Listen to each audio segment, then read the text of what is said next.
दीनू नाम का एक आदमी रायगढ़ गांव में रहता था। सौभाग्य से उसकी 4 पत्नियां थीं।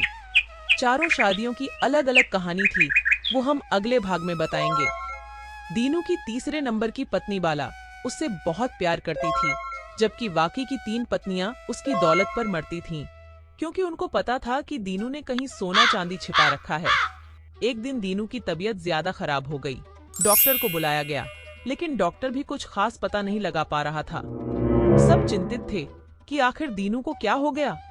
लेकिन सबसे ज्यादा चिंता सुनीता, बबीता और अनीता को थी, क्योंकि अगर दीनू को कुछ हो गया तो सारी दौलत उनके हाथ से गुम हो जाएगी। तभी डॉक्टर बोल पड़ता है, अरे, मुझे लगता है कि दीनू भाई को किसी भयानक बीमारी ने जकड़ लिया है। मैं इनके खून का सैंपल लेकर दिल्ली भेज देता हूँ। वहाँ से 3 दिन बाद रिपोर्ट आएगी, तभी पता लगेगा कि माजरा क्या है। अरे डॉक्टर साहब, इतना अगर इन्हें कुछ हो गया तो हमारा क्या होगा? मतलब, मैं कुछ समझा नहीं। अरे इन्हें कोई दवाई दो ताकि 3 दिन इन्हें कुछ ना हो। अरे, 3 दिन में मर थोड़ी जाएंगे दीनू भाई। आप लोग भी कमाल करते हो। आपकी बातों से तो कुछ अलग ही भावना झलक रही है। नहीं नहीं डॉक्टर साहब, हम तो चिंता ही कर रहे थे। डॉक्टर के जाने के बाद तीनों पत्नियां चिंता से कमरे में इधर उधर घूम रही थीं। पूत मरा डॉक्टर हम पर शक कर रहा था।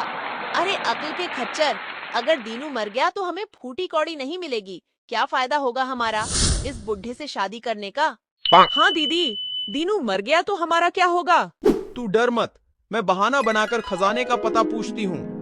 सुनीता दीनू के पास जाती है। सुनो जी, अगर आपको कुछ हो गया तो मेरा क्या होगा? हमारा तो कोई बालक भी नहीं है, कैसे जीऊंगी मैं? इस महंगाई में तो गुजारा ही नहीं होता। तू क्यों डरती है? मुझे कुछ नहीं होगा, और कुछ हो भी गया तो 4 बीघा जमीन है ना मेरी। तुम सबका भला हो जाएगा। कद्दू का भला हो जाएगा? एक एक बिघैली जमीन में क्या होगा हमारा? तुम भी बड़ी अजीब बातें करते हो। अजीब बातें मैं कर रहा हूँ? भाई वाह, तुम मुझे मारने पर तुली हुई हो, और अजीब बात भी मैं ही कर रहा हूँ। नहीं नहीं, मैं तो बस भविष्य की चिंता कर रही थी। भविष्य की चिंता तुम मत करो। मैं पागल नहीं हूँ, मैंने सबके बारे में सोच रखा है। फिर ऐसे ही अनीता और बबीता आकर दीनू का दिमाग चाटती हैं और खजाने का पता लगाने की कोशिश करती हैं। फिर वहाँ बाला आती है। बताओ बाला, तुम्हें भी यही चिंता है ना कि मेरे मरने के बाद तुम्हारा क्या होगा? डरो मत, मैं तुम सबके लिए ठीक ठाक बंदोबस्त करके जाऊंगा।